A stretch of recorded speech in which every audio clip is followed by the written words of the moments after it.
तो alcohol products पे GST पे नहीं हो सकता, आपको जीएसटी पे करने की जरूरत नहीं है। ये वाला डाउट भाई बहुत लोगों के मन में आता है, ऐसा नहीं सिर्फ आपके मन में है।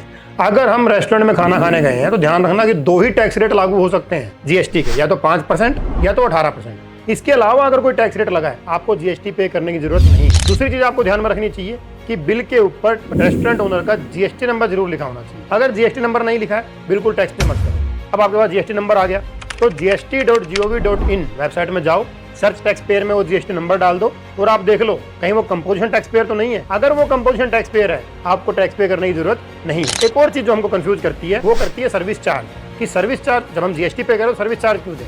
भाई जीएसटी जाता है सरकार के पास, सर्विस चार्ज जाता है रेस्टोरेंट ओनर के पास। वो आपको सर्विस जो दे रहे हैं वेटर जो आपको सर्व कर रहे हैं वहाँ पे, ये उनके स्टाफ के लोगों के बीच में बटता है वो पैसा, जो कि सर्विस बटना चाहिए। बटता है नहीं कह सकते, बट बटना चाहिए सर्विस चार्ज के रूप में।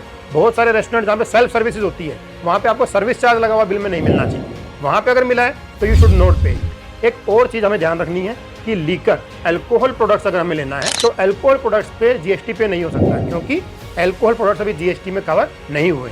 तो अल्कोहल पे अगर उसने जीएसटी ले रखा है तो हमें नहीं देना है, लेकिन at the same time alcohol products पे वैट लगेगा, तो वैट वो चार्ज आपसे कर सकता है। ये कुछ बातें अगर अपन ध्यान रखेंगे तो रेस्टोरेंट का बिल पे करते हुए जो हमारे मन में बहुत सारे सवाल, बहुत सारे क्वेश्चंस पैदा होते हैं, बहुत सारे डाउट्स पैदा होते हैं, वो नहीं रहेंगे। तो हमें ध्यान रखना चाहिए।